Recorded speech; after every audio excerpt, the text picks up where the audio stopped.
Zin, he, a skeptical and solitary tycoon, craves authenticity. She, a young artist, dedicates her life to preserving traditions. He watches her, fascinated by her passion and genuineness. The millionaire desires her. Before we dive into the story, drop a comment and let us know where you're tuning in from. Enjoy the story. The morning sun streamed through the dusty windows of the small workshop, illuminating the delicate hands of Emily Carter as she shaped the damp clay on the potter's wheel. At 28, Emily's hazel eyes held the wisdom of someone who grew up listening to the stories of elders and the determination of someone who knew she was the last guardian of a tradition the world was intent on forgetting. Harmony Creek, nestled in the heart of Appalachia, stubbornly resisted the relentless march of time. The clapboard houses and shingle roofs stood in stark contrast to the few modern structures that had sprung up in recent years. It was there, in that small workshop inherited from her grandmother, that Emily worked tirelessly to keep alive the art of traditional pottery that her family had practiced for generations. Her hands, calloused from hard work, guided the clay with a precision that belied her age. Each piece she created carried not only the aesthetic beauty of her ancestors, but also the stories and symbols that her grandmother had taught her. The bean pots for Appalachian beans, the water jugs that kept the water perfectly cool, even on the hottest days. The bowls decorated with motifs that told the story of the Appalachian people. Each object was a small act of defiance against oblivion. Emily's financial reality, however, was unforgiving. The young people of the town were leaving for the big cities in search of opportunities, and the tourists who visited Harmony Creek preferred the mass-produced souvenirs sold on the highway. Her authentic pieces, which took days to dry and weeks to finish, could not compete with the convenience and price of mass-produced products. Even so, she persisted, barely making ends meet through meager sales and the free classes she gave to the children of the community every Thursday afternoon. 700 miles away, Michael Sterling gazed at the New York City skyline through the glass windows of his office on the 40th floor of one of Fifth Avenue's most imposing buildings. At 39, he had built an empire that spanned various sectors: technology, finance, real estate, becoming one of the wealthiest and most influential men in the country. His mahogany desk held contracts worth millions of dollars, and his schedule was always packed with meetings that determined the course of entire corporations. But behind the impeccable suit and the serious demeanor that intimidated seasoned executives, Michael carried an emptiness that all his power could not fill. The untimely death of his parents in an accident when he was only 25 had robbed him not only of the family he loved, but also of the connection to the simple roots from which he had come. His grandfather, a humble shopkeeper from the countryside, had taught his father values of honesty and hard work that Michael still carried as a lost treasure amidst the complexity of his business dealings. In recent months, a growing restlessness consumed him. The board meetings, the dinners with the Manhattan elite, the international trips, everything seemed devoid of meaning. It was as if he were living someone else's life, playing a role that no longer satisfied him. It was then that he decided to create the Sterling Foundation, a philanthropic project that, in his words to the reporters, would seek to preserve and celebrate American cultural traditions at risk of extinction. In truth, Michael harbored a secret hope: to find something authentic in a world that seemed increasingly artificial. Something that would reconnect him with the essence he had lost along the path from the humble boy he had been to the tycoon he had become. It was his personal assistant, Sarah, who brought him the report on Harmony Creek. Among dozens of communities catalogued, that small Appalachian town caught his attention because of the contradictory data. It possessed one of the richest historical and cultural heritages in the region, but also one of the lowest rates of economic development. The report specifically mentioned a young artisan who, alone, kept alive a centuries-old pottery tradition, being the only person of the new generation still engaged in preserving those customs. Michael read the document 3 times, There was something in that description, a woman alone fighting against oblivion, preserving something bigger than herself, that struck a chord within him. Without telling anyone, he cancelled his appointments for the following week and decided to pay a personal visit to Harmony Creek. On Monday morning, his black Bentley drove along the winding roads that led to the Appalachian countryside. Michael had traded his suit for casual clothes, but still looked completely out of place when he arrived at the small town square. It was there, while observing the simple houses and the peaceful life of the residents, that he heard the rhythmic sound of a potter's wheel coming from a nearby workshop. Curious, he approached the open window and saw, for the first time, Emily working. She was focused, completely absorbed in her creation, her hazel hair tied in a messy bun, a few rebellious strands framing her face. There was a serenity in her movements that contrasted with the constant urgency that dominated Michael's world. When she looked up and their eyes met through the window, something changed irrevocably in both their lives. The moment seemed suspended in time. Emily felt her heart race when her eyes met those of the man standing at the window of her workshop. He wasn't from around here. That was obvious from his clothes, his posture, the luxury car parked in the square. But there was something in his gaze that disconcerted her. It wasn't the superficial curiosity of a tourist, nor the condescension that she sometimes perceived in visitors from out of town. It was an intensity that made her feel as if he could see through her soul. Michael, in turn, was paralyzed. The woman before him exuded an authenticity that he had forgotten existed. There was no artifice in her gaze, no social mask. It was pure, direct, real. When she rose from the wheel, wiping her hands on her rustic fabric apron, he realized that he had been observing her like an intruder. "Excuse me," he said, stepping slightly away from the window. "I didn't mean to intrude. It's just, I've never seen anyone work with such focus." Emily hesitated. Her first reaction was suspicion. Men like him didn't show up in Harmony Creek by chance. But there was a genuine vulnerability in his voice that made her soften her tone. "It's okay," she murmured, still standing by the wheel. "Are you a tourist?" Something like that. Michael approached the entrance of the workshop, but didn't cross the threshold, respecting her space. "My name is Michael. I'm interested in learning more about the work you do here." The name didn't ring a bell, but the way he spoke, as if he were treading on sacred ground, made Emily relax her shoulders slightly. "Emily," she introduced herself simply. "This has been my family's workshop for 3 generations. We make traditional Appalachian pottery." In the following minutes, as she showed him some of her pieces, Michael found himself genuinely fascinated. It wasn't just the technical skill that impressed him, but the passion with which Emily spoke about each symbol, each ancestral technique, each story that the pieces told. When she explained that she was the only young person in Harmony Creek still dedicated to that art, he felt a pang of admiration that surprised him. "And can you make a living doing this?"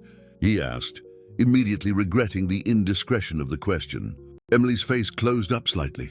"I live," she replied dryly, interpreting the question as a suggestion that her work had no commercial value. "Maybe not to the standards you're used to, but I live." Michael realized the misunderstanding and tried to explain. "That's not what I meant. It's admirable. You preserving something so important even when no one else cares," she completed, with a smile that mixed bitterness and resignation. "It's my responsibility. If I don't do it, who will?" Those words echoed in Michael's mind for the rest of the afternoon. He stayed at the only inn in town, a simple but clean house run by Mrs. Davis, and couldn't stop thinking about the determination he had seen in Emily's eyes. It had been years since he had encountered someone driven by such genuine purpose. The next morning, he returned to the workshop, this time carrying 2 cups of coffee bought at the local diner. Emily greeted him with surprise and a hint of irritation. "If you've come to make me an offer to buy my pieces at a rock-bottom price to resell in New York City, you can leave now," she said, refusing the coffee. I'm not a middleman, Michael replied, leaving one of the cups on her table. Nor did I come here to exploit anyone. Then what do you want?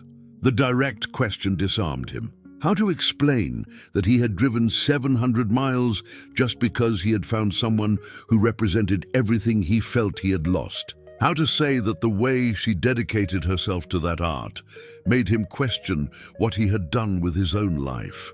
I want to help, he said finally. I have a foundation that supports projects like yours. Emily laughed, but there was no joy in the sound. Oh, sure. The rich man who appears out of nowhere to save the poor little thing from the countryside. I've heard that story before. That's not how I see you, Michael protested, his voice filled with a sincerity that made her stop, laughing. How do you see me then? He hesitated, realizing he was about to reveal more than he intended. As someone who has something I've lost, something I didn't even know I missed until I met you. The silence that followed was heavy. Emily studied his face, looking for signs of manipulation or falseness. She found only a raw vulnerability that touched her deeply, even against her will. It was then that little Billy, Mrs. Davis's 8-year-old son, burst into the workshop running and crying. Miss Emily! Miss Emily! Mama fainted. She's at the hospital, and the doctor said she needs surgery, but we don't have any money. Everyone's trying to raise some, but it's not enough. Emily paled.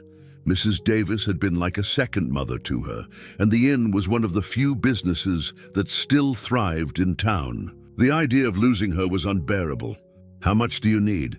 Asked Michael, before he could even stop himself. Billy looked at him suspiciously through his tears. The doctor said it's $20,000, but we don't even have 1,000. Michael took his phone out of his pocket, already dialing his bank. Emily grabbed his arm, stopping him. No, she said firmly. You can't solve our problems with money as if we were a charity case. So let the woman die out of pride, he retorted, harsher than he intended. Emily's eyes filled with tears of anger and despair. She knew he was right, but accepting his help meant admitting her own powerlessness in the face of a situation that his money would solve in minutes. If you do this, she said slowly, I won't owe you anything, and I don't want to see you using this as leverage later. I accept the terms, he replied without hesitation. As Michael arranged the transfer, Emily watched him with a mixture of reluctant gratitude and an attraction that she didn't want to admit. There was something about him, in the way he had offered to help without expecting anything in return, in the vulnerability he let slip when he thought no one was looking, that defied all the prejudices she had built up about rich men. When they left together for the hospital, side by side in the hallway of the small medical unit, Emily realized that her life had changed irrevocably, not only because Mrs. Davis would be saved, but because that mysterious man had broken through her defenses in a way she didn't know was possible. And Michael, observing the way she held Mrs. Davis's hand in the hospital bed, whispering words of comfort with genuine tenderness, knew that he had found exactly what he was looking for, and that he couldn't simply walk away when it was all over. In the days that followed Mrs. Davis's successful surgery, Michael found excuses to stay in Harmony Creek. Officially, he was assessing the town's potential for his foundation, but the truth was that he couldn't leave. Something about that place, or rather about Emily, held him in a way he hadn't experienced in years. He established a routine strange for his standards. He woke up early, had coffee at Joe's diner, and walked to the pottery workshop. Emily had built up a cautious resistance to his constant presence, but she couldn't deny that she appreciated the company, mainly because he didn't try to impress her with stories of wealth or power. Instead, he asked genuine questions about her work, listened attentively to her explanations about traditional techniques, and sometimes sat in silence for hours just watching her work. "Why do you do this?" asked Emily one Thursday afternoon while preparing the clay for the children's class. "Do what?" "Stay here watching me. Don't you have important business to attend to?" "Take care of." Michael was sitting in a wooden chair that had become his spot in the workshop, holding a cup of coffee that had long gone cold. "I do," he admitted. But for the first time in years, they don't seem so important. The sincerity in his voice made Emily stop what she was doing and look at him directly. There was something different about him that afternoon, a melancholy she hadn't noticed before. "What happened to you?" she asked softly. "I mean, what made you become this that you are?" Michael laughed humorlessly, straight to the point as always. "It's the only way I know how to be." He was silent for a long moment, watching her hands shape the clay with ancestral skill. When he finally spoke, his voice was lower than usual. "My parents died when I was 25, he began. "And car accident on a back road, coming home from my grandfather's birthday party. I was supposed to be with them, but I had an important meeting I couldn't miss." Emily stopped working, her hands still covered in clay. "They were simple people," he continued. "My father inherited a small business from my grandfather, a hardware store in a small town like this. My mother taught at the local school. They were proud when I got a scholarship to study business administration in New York City, but I think they expected me to come back, to expand the family business, stay close to them. But you didn't come back. No, I was busy building my empire, as they called it. I always promised I'd visit next month, next holiday. I always had something more urgent to do." The pain in his voice was palpable. Emily wiped her hands on her apron and approached him, pulling a chair to sit beside him. "You couldn't have known that they—" "It's not about knowing," he interrupted. "It's about priorities. I chose the money, the success, the life I thought I wanted. And I lost the only thing that really mattered. And after they died—" Michael's face hardened slightly. "I sold the family business. I used the money to expand my investments. I told myself I was honoring their memory, building something grand. But the truth is that I wanted to forget. I wanted to bury myself in work until I didn't feel anything anymore." Emily realized that there were layers to this story that he hadn't yet revealed. There was a tension in his voice when he mentioned selling the family business, as if there were more to be said. "And did it work? Were you able to forget?" "For a while." He looked at her directly. "Until I met you." Emily's heart raced, but she forced herself to maintain a casual tone. "What does that have to do with me?" "You remind me of them. Not physically, but the way you dedicate yourself to something bigger than yourself. The way you honor your roots, even when it makes your life harder. You're everything I used to be before I got lost in my own success." At that moment, the voices of children echoed from outside. It was time for the pottery class. Michael got up to leave, as he always did, to avoid interfering, but Emily grabbed his arm. "Stay," she said. "The kids will like to meet you." For the next 2 hours, Michael watched Emily teach 8 children between 6 and 12 years old the basic techniques of pottery. She was patient, encouraging, and completely dedicated to conveying not only the technique, but the history and meaning behind each movement. When little Gabriel, 7 years old, made a crooked bowl that looked more like a potato, she praised him as if it were a masterpiece. "Why don't you charge for the lessons?" asked Michael after the children left. "Because my grandmother never charged my mother, and my mother never charged me. Knowledge isn't sold, it's passed on." She was washing the tools in the small sink of the workshop, her back to him. Michael approached, getting close enough to smell the subtle scent of clay and soap that always accompanied her. "You're a rare person, Emily." She turned around, still with wet hands, and found herself very close to him. The intensity in Michael's gaze made her stomach clench. "Everyone is rare in their own way," she murmured. "You also have something special. It's just that you lost sight of it in the midst of so much complication." Without either of them realizing it, they had moved even closer. Michael raised his hand as if to touch her face, but stopped in mid-motion, as if remembering something that prevented him. "I should go," he said abruptly, taking a step back. "Why?" "Because..." He hesitated, and for the first time since they had met, Emily saw fear in his eyes.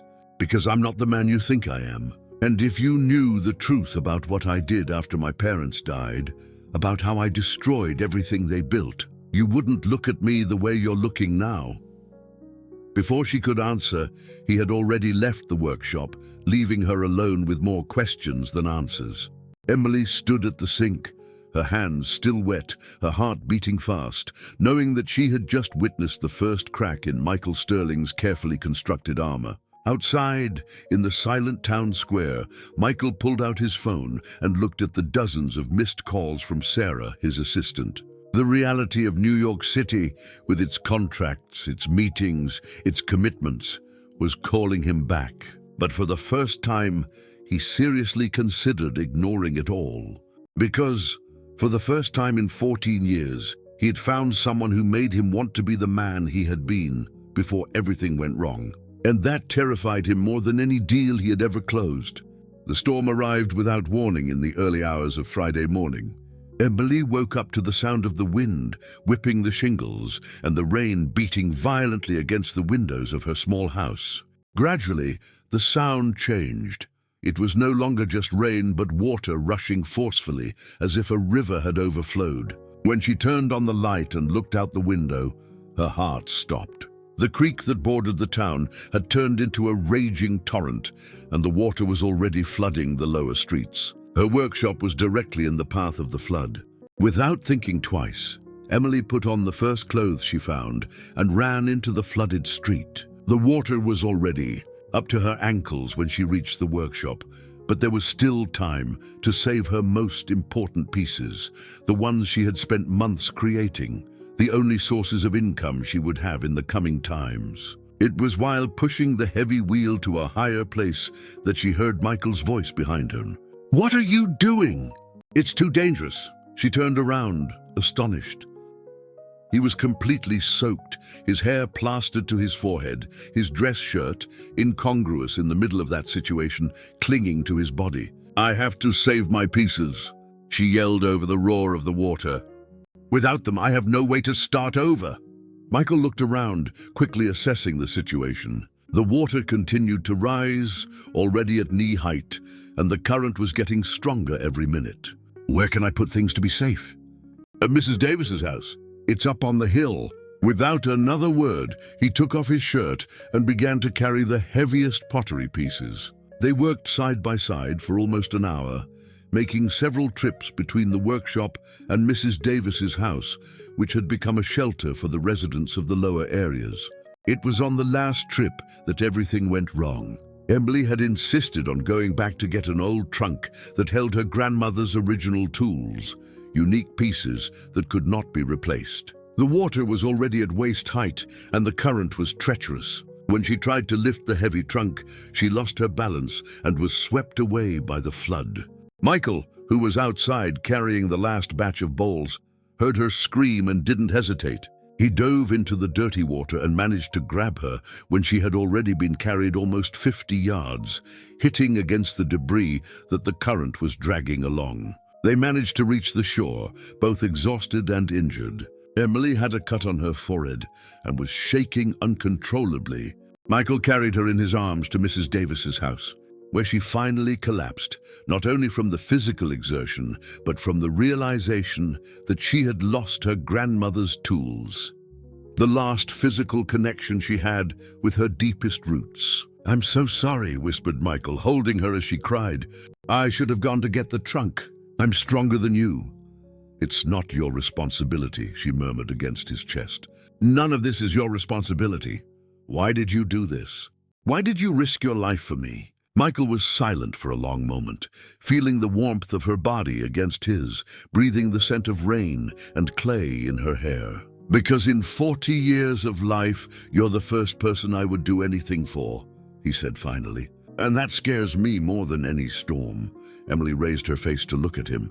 There was something in his eyes, a raw vulnerability, a need that mirrored her own. Without thinking about the consequences, without considering the differences between their worlds, she touched his face with her trembling hand. "Michael," he didn't let her finish. He leaned in and kissed her with an intensity that spoke of weeks of accumulated tension, of an attraction that both had tried to deny, of a connection that transcended logic and reason.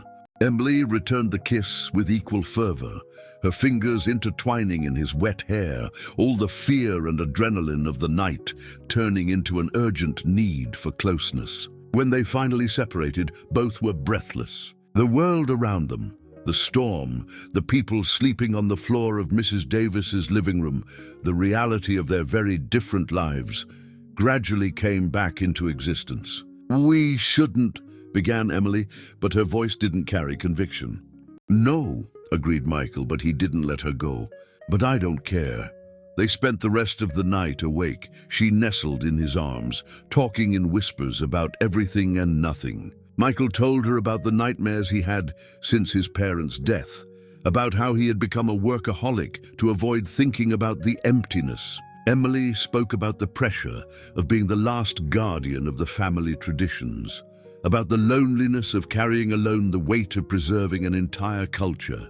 When the sun rose, the water had subsided, but their lives had changed forever. What had started as a reluctant attraction had turned into something deeper and inevitable. It was Joe from the diner who saw them leaving Mrs. Davis's house together the next morning, she still wearing Michael's shirt over her wet clothes. And it was Mrs. Henderson, the official gossiper of the town, who noticed the way he looked at her when he thought no one was watching, and how she smiled when he approached. In less than a week, the news had spread throughout. Harmony Creek, the potter and the rich man from New York City were together. Opinions were divided between those who thought Emily had gotten lucky and those who suspected she was being used. But what none of the residents of the town knew was that the story had reached the ears of people far beyond the borders of Harmony Creek. Sarah, Michael's assistant, worried about her boss's prolonged disappearance, had hired a private investigator to locate him. The detailed report on his activities in the town, including photos of him and Emily together during the rescue in the flood, was already on its way to New York City. And in the city, people who had a great interest in Michael Sterling's personal life, from corporate rivals to members of his own family, anxiously awaited any information that could be used against him. The storm had passed, but another, much more dangerous, was just beginning to form. The 2 weeks that followed the storm were the happiest of Emily's life. Michael had indefinitely extended his stay in Harmony Creek, officially to evaluate sustainable development projects in the region, but in reality, because he couldn't stay away from her. They had found a perfect rhythm. He arrived at the workshop every morning with coffee and a donut from the diner, stayed by her side while she worked, and in the afternoons they walked together on the trails that surrounded the town. It was a simple and genuine happiness that Michael had forgotten existed. Emily made him laugh with her direct observations about everything, from the too complicated way he talked on the phone to his insistence on wearing dress shoes in a town where everyone wore flip-flops. In return, he listened to her talk about her dreams, of one day having a pottery school, of traveling to meet other traditional communities, of seeing the children of the town grow up proud of their roots. But New York City had not forgotten Michael Sterling. On Tuesday morning, he answered a call that changed everything. "Michael, we need to talk, urgently." The voice of Isabella Sterling, his sister-in-law and current chairman of the Sterling Foundation, was as cold as ice. "Isabella, how did you get this number?" "It doesn't matter. What matters is that you come back to New York immediately. We have a crisis on our hands." Michael moved away from the workshop where Emily was working without noticing the tension in the conversation. "What kind of crisis?" "The kind that can destroy everything you've built." There was a pause. "We've received photos of you with a woman in rather compromising situations. And it's not just photos, Michael. Someone has done a complete investigation on you in recent months. They know about the flood, about where you're staying, about how much time you spend with this potter." Michael's blood ran cold. "Who?" "We're still investigating. But the implications are serious. Do you have any idea what this can do to your reputation, to the foundation? You're playing boyfriend in a backwater town while billion-dollar shareholders are left without answers about your plans for the company. My personal life is not your personal life ceased to be personal the moment you became a public figure," Isabella interrupted. "And frankly, Michael, you've only known this woman for a few weeks. How do you know she's not just interested in your money?" The suggestion hit Michael like a punch in the gut, not because he believed it, but because he knew that others would think the same thing. You don't know Emily, and do you really? Because we have some interesting information about her financial situation. Her friend's inn only didn't go bankrupt because you paid her hospital bills. The pottery workshop barely makes enough to pay the basic bills. A philanthropic foundation appears in town, along with a single millionaire. It's a very convenient coincidence, don't you think? When Michael hung up the phone, his hands were shaking, not from anger at Isabella's insinuations, but from fear that other people might interpret his relationship with Emily in the same way. And worse, the fear that Emily herself could be harmed by these interpretations. He returned to the workshop trying to act normally, but Emily immediately noticed that something had changed. What happened? I need to go back to New York, he said, avoiding her gaze. Just for a few days. Work matters I can no longer postpone. Emily nodded, but there was a new tension in the air. Okay, you have your life there. You don't need to explain, Michael. I always knew that this was temporary for you. The sudden coldness in her voice unnerved him. It's not temporary. What I feel for you is not temporary. Then why are you running? Emily's direct question forced him to be honest. Because important people in my life are questioning our relationship. And I'm afraid that my presence here will end up hurting you. How so? Michael sighed deeply. There are people who may think that you are with me for the money, that you're trying to take advantage of my position. Emily's face hardened instantly. And you? What do you think? I know that you're not like that. You know? She crossed her arms. Because it seems like you have doubts. I have no doubts about you. I have doubts about what my presence can cause in your life. If people start to talk, people are already talking, Michael. Since the flood. And I don't care, but I do care, he exploded. Because I know what they can do. They can try to destroy your reputation, your workshop, everything you've built here. Emily was silent for a long moment, processing the implications of what he was saying. So that's it? You're leaving to protect me, without even asking me what I want. What you want may not matter when they start to attack. The conversation was interrupted by the arrival of Sarah, Michael's assistant, who appeared at the door of the workshop with a tense expression. Sorry to interrupt, she said, clearly uncomfortable, but I need to speak with you urgently. Michael quickly introduced Sarah to Emily, who immediately noticed the formal and slightly condescending way the assistant greeted her. More information has arrived from New York, said Sarah as soon as they were alone outside. The situation is worse than we imagined. It's not just casual photos. Someone hired a professional investigator and has complete documentation of all your activities here, including the $20,000 transfer you made to pay for Mrs. Davis's hospital. So what? It was an act of charity, which can be interpreted as payment for favors, said Sarah coldly. Mr. Sterling, I need to be direct. Your family and investors are concerned. There are rumors that some corporate rivals may use this information to question your judgment, your emotional stability, even your ability to lead the company. This is ridiculous. It's the reality of your world, sir. And there's one more thing. Sarah hesitated. They found out about the sale of your father's business. They know that you not only sold the company, but that it was sold to a group that later laid off all the old employees and closed operations in your parents' hometown. Michael's face paled. This was the secret he most feared would come to light. He had not only sold the family legacy, but had been naive enough to believe the buyers' promises that they would maintain local operations. The small town where his parents were born had practically died economically after the closure of the company, and he carried that guilt as an open wound. If this leaks, continued Sarah, along with the photos of your relationship here, they'll build a narrative about you being irresponsible both in business and in your personal life. And the girl will also be harmed.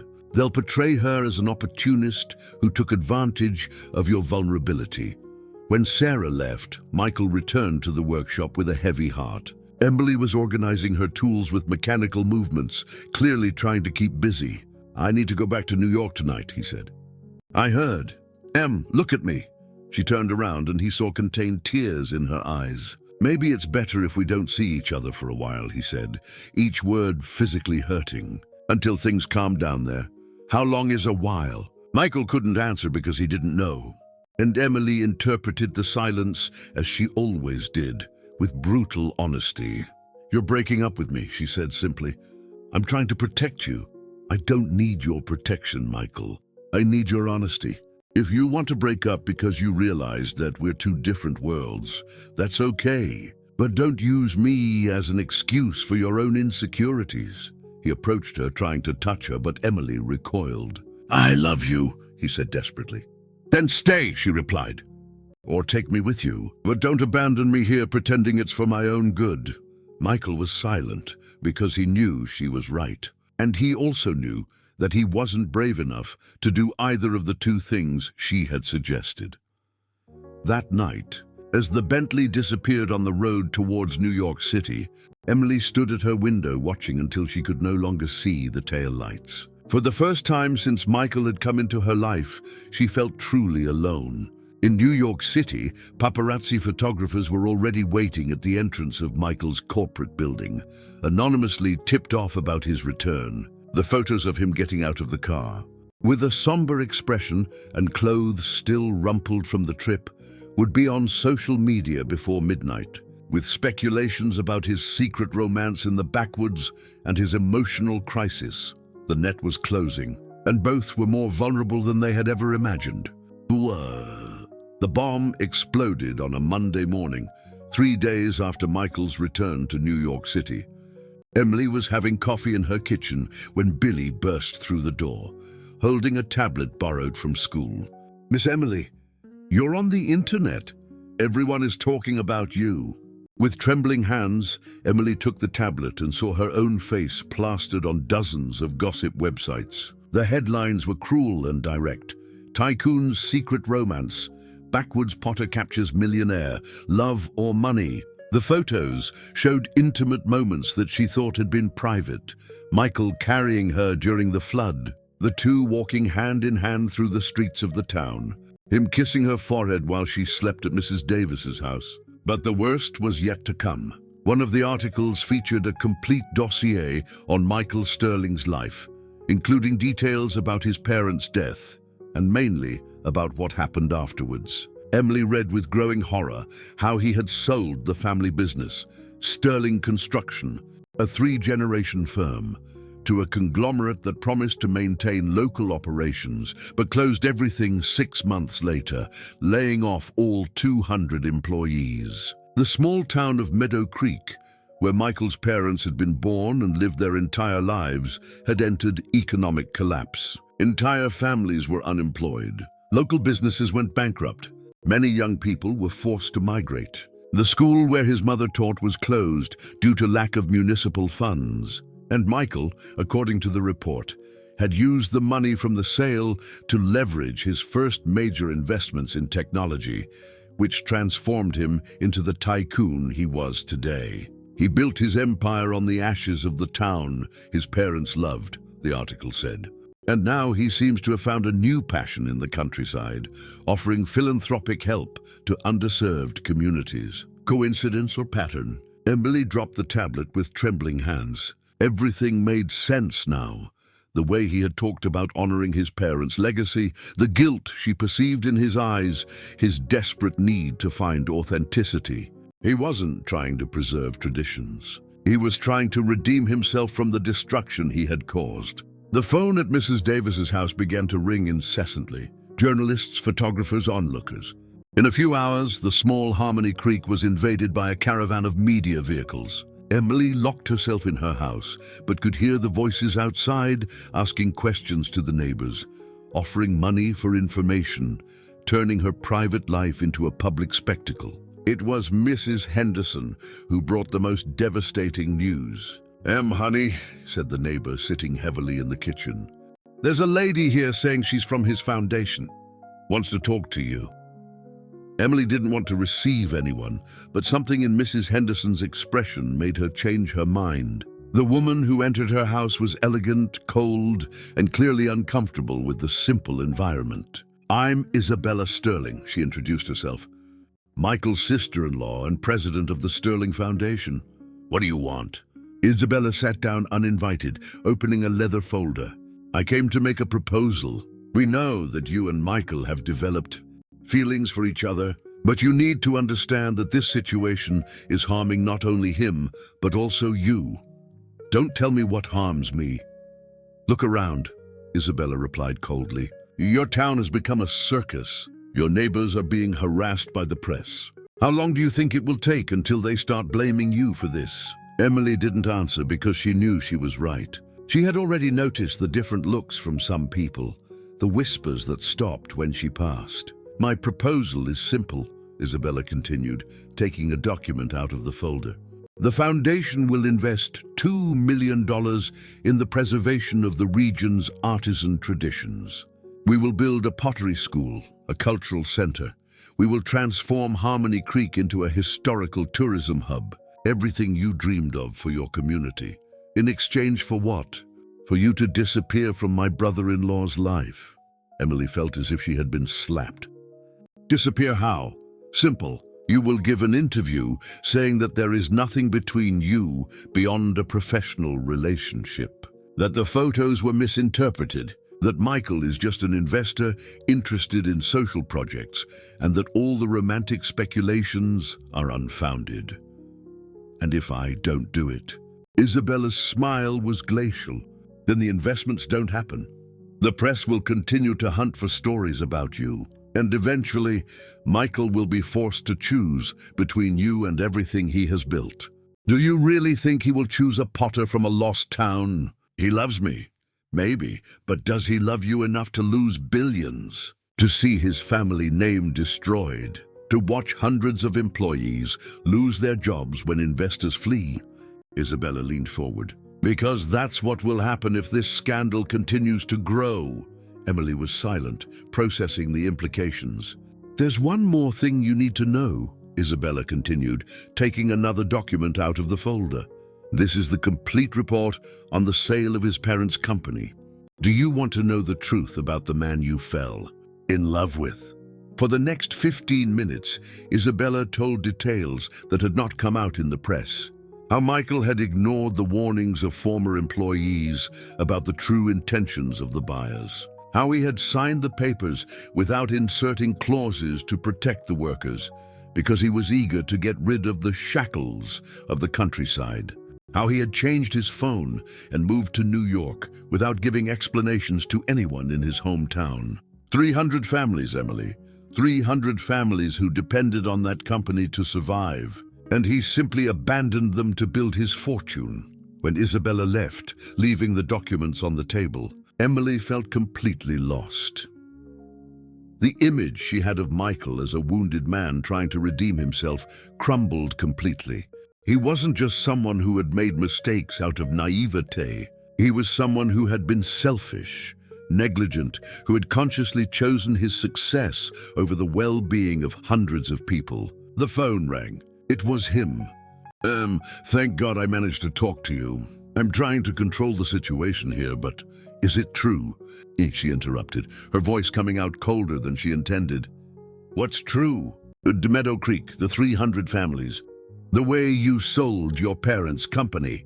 The silence on the other end of the line lasted an eternity. I can explain. You can. Her voice rose an octave. Can you explain how you built your fortune destroying the town your parents loved? How you abandoned people who depended on you? It wasn't like that, wasn't it? Then explain it to me. Explain to me how a man who talks so much about authenticity and tradition could do that to his own community. I was young, I was grieving, I made wrong decisions. Wrong decisions? Emily laughed, but there was no humor in the sound. You had months to analyze the sale. You had warnings from experienced employees, and you chose to ignore everything because you wanted to get rid of your responsibilities. I've changed, Em. I'm not that person anymore. Changed? Or did you just find a new community to use in your search for redemption? Because that's what I am to you, isn't it? A way to feel better about what you did to Meadow Creek. That's not true, and you know it. I know. The tears she had held back for days finally began to fall. "Because your sister-in-law just offered me $2 million to disappear from your life. And you know what's worse? For a moment I considered accepting. Because those $2 million could save my community, just like your presence here saved Mrs. Davis. And that makes me just like you, someone willing to sell herself for money. Don't listen to my family. They don't understand. They understand perfectly." She exploded. "They understand that you always run away when things get difficult. You ran away from Meadow Creek, you're running away from me, and you'll run away from anything that requires real courage." "If that's how you see me," said Michael, his voice turning cold, "then maybe it's better if we just end things here." The line was silent for a moment, both processing what had been said. "Maybe it is," agreed Emily finally. "At least now I know who you really are." When she hung up the phone, Emily felt completely empty. Outside, the flashes of the photographers continued to pop. Her life had become a public nightmare, and the man she had fallen in love with had turned out to be an illusion. In New York City, Michael threw the phone against the wall of his office, shattering it into pieces. For the first time in 14 years, since his parents' death, he cried, not only for the loss of Emily, but for the realization that she was right about him. He always ran away. He always chose the easiest path. And this time, his cowardice had cost him the only truly precious thing he had found in his life. 2 weeks had passed since the devastating conversation with Michael. The press had lost interest after Emily refused to give any interviews, and little by little life in Harmony Creek began to return to normal. But Emily couldn't forget. She couldn't stop thinking about Isabella's words, about the coldness with which she had described the destruction of Meadow Creek, about the way she had painted Michael as a remorseless monster. Something didn't add up. The man she had known, vulnerable, tormented by guilt, desperately seeking redemption, didn't seem capable of the cruel negligence that Isabella had described. There was too much pain in his eyes, too much regret in his voice when he talked about his parents. It was on a Thursday afternoon, while cleaning the workshop and trying to resume her routine, that Emily made a decision that would change everything. She called the Municipal Library of Meadow Creek. "Hi, good afternoon. My name is Emily. I'm a journalist," she lied. "I'm doing a story about the impact of the closure of Sterling Construction on the town. Do you have any records of local newspapers from that time?" The librarian, a lady named Beverly, was excited about the possibility of someone finally telling the real story. "Of course, honey. I kept everything. It was a tragedy what happened here. Can you come tomorrow?" Emily didn't hesitate. The next morning, she was driving Mrs. Davis's old Ford along the dusty roads towards Meadow Creek, the town that had haunted Michael's nightmares. What she found shocked her. Meadow Creek looked like a ghost town. Closed shops, abandoned houses, deserted streets in what should be the commercial center. The municipal library operated in a small and poorly maintained building where Beverly received her with piles of yellowed newspapers. "Sit here, dear. I'll show you everything." For the next 3 hours, Emily read every article about the sale of Sterling Construction, and gradually, a very different version of the story began to emerge. The first article, from January 2011, talked about the unexpected death of the Sterling couple and how the son, devastated by the loss, had taken over the family business. There was a photo of Michael at the wake, looking lost and much younger than his 25 years. "Poor boy," commented Beverly. "He came here every week after his parents died, trying to understand the business. His father had never let him participate in the company, you know? He wanted him to study, have a better life." The following articles showed a desperate Michael trying to save the company that was sinking. There were problems that his parents had hidden from him: enormous debts, poorly made contracts, obsolete equipment. The construction company had lost 3 major bids in a row and was technically bankrupt. "He tried everything," continued Beverly, pointing to a photo from March, where Michael appeared in a meeting with employees. "He sold his own car, mortgaged his parents' house, took out bank loans using his name as collateral. But it didn't help. The company was already dead when he took over. Emily flipped through more pages and found the article about the sale. The title was, "Sterling Construction Finds Buyer Who Promises to Save Jobs." In the article, an executive from the buying company guaranteed that all employees would be retained and that there would be expansion of operations.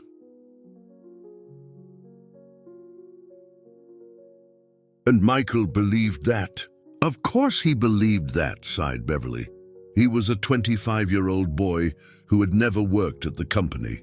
The family lawyers pressured him to accept the offer because it was the only way to pay off the debts and not leave the employees with nothing. If he didn't sell, the company would go bankrupt and no one would receive severance. The following article, 6 months later, carried the announcement of the factory's closure. But there was one detail that Isabella had not mentioned. Michael had sued the buying company for breach of contract and used the compensation money to create a relief fund for former employees.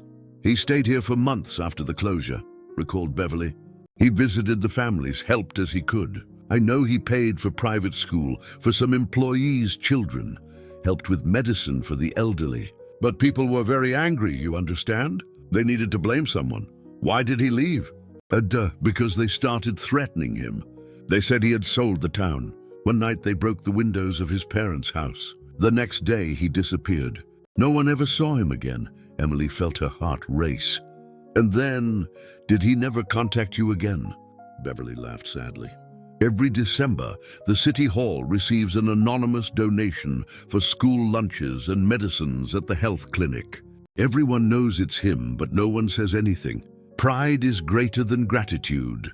On the way back to Harmony Creek, Emily stopped several times on the shoulder to process what she had discovered. Michael was not the selfish monster that Isabella had painted. He was a traumatized young man who had inherited an impossible situation and tried to do the best he could with the information he had. And he had been punished for it for the rest of his life. When she arrived home, she found a message on the answering machine that made her freeze. It was Sarah, Michael's assistant, with a tense and urgent voice. "Miss Emily, you need to call me urgently. I've discovered things about Mrs. Isabella that Mr. Sterling doesn't know. Serious things. My number is..." Emily dialed immediately. Sarah answered on the first ring.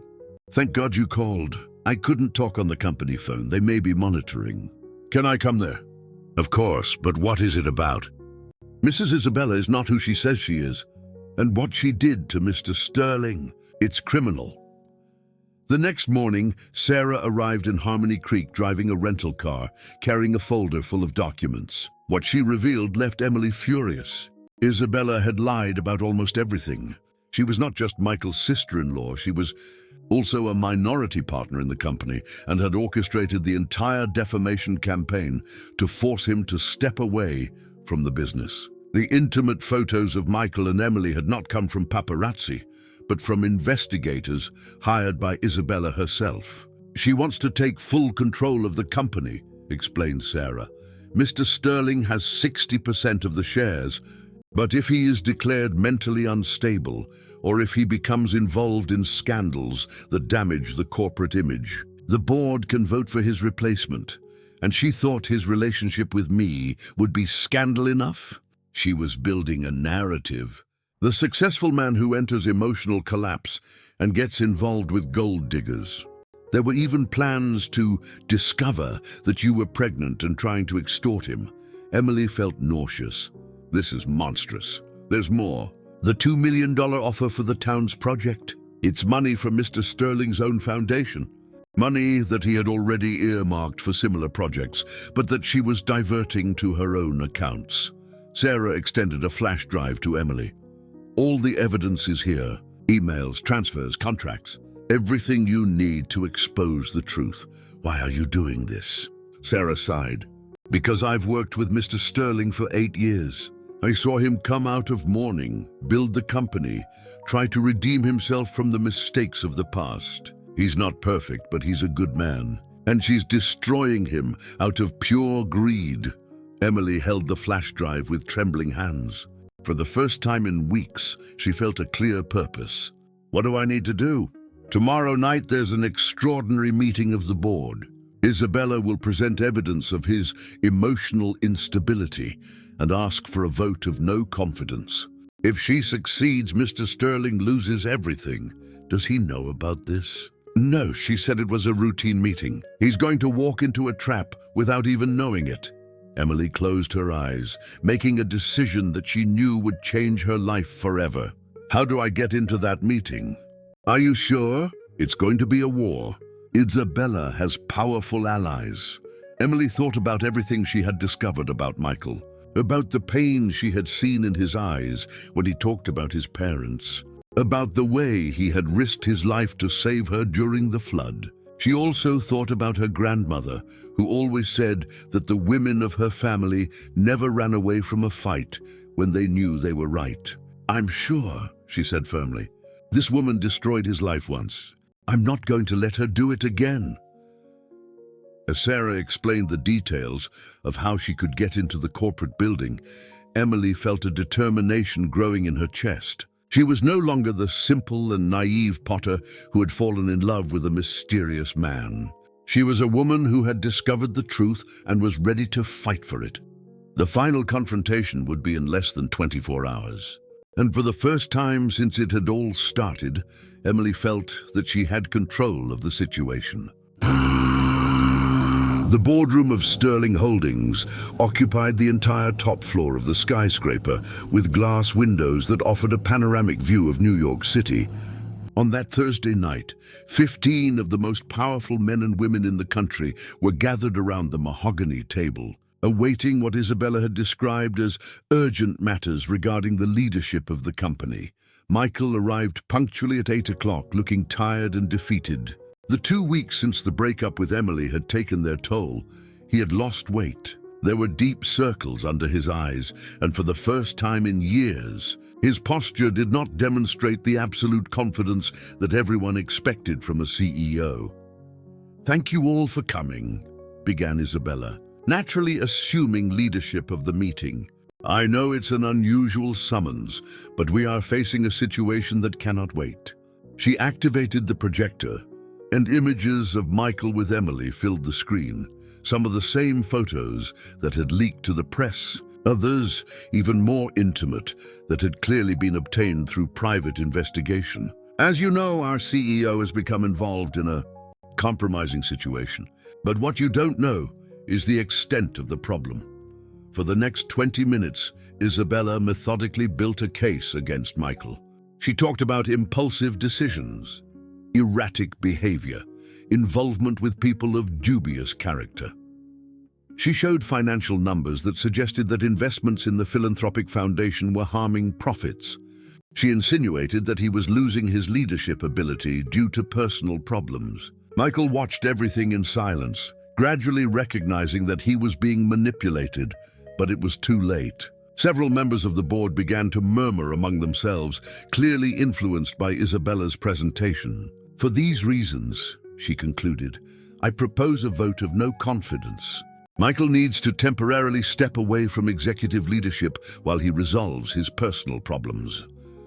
It was then that the door of the room opened and Emily entered, accompanied by Sarah and 2 security guards that Sarah had bribed to ensure her entry into the building. The silence was absolute. Michael looked at her with a mixture of shock, relief, and something that could have been hope. Isabella paled visibly. "I apologize for the intrusion," said Emily, her voice firm despite her obvious nervousness. "But I believe that you are making a decision based on false information." "Miss, you are not authorized to be here," said Isabella, trying to regain control. "I am authorized by someone who has worked at this company for 8 years and who refuses to remain silent while you destroy a good man based on lies." Emily looked directly at Sarah, who nodded encouragingly. Emily approached the conference table, connecting the flash drive that Sarah had given her. "My name is Emily Carter. I'm the woman in the photos you just saw, and I came here to tell the truth about what really happened." For the next hour, Emily systematically dismantled every one of Isabella's lies. She showed the emails proving that Isabella had hired the private investigators. She revealed the financial transfers that proved the diversion of funds from the foundation. She exposed the network of contacts that Isabella had used to leak the information to the press. But the most powerful moment was when she told the real story of Meadow Creek. "You heard a version about a selfish young man who sold the family legacy out of greed," she said, her words echoing through the silent room. "The truth is that a 25-year-old boy, devastated by the death of his parents, inherited a bankrupt company and did what he could to save the jobs of 300 families. When he was deceived by the buyers, he used his own money to help the laid-off employees. And for 14 years, he has sent anonymous donations to a town that blamed him for a tragedy he did not cause."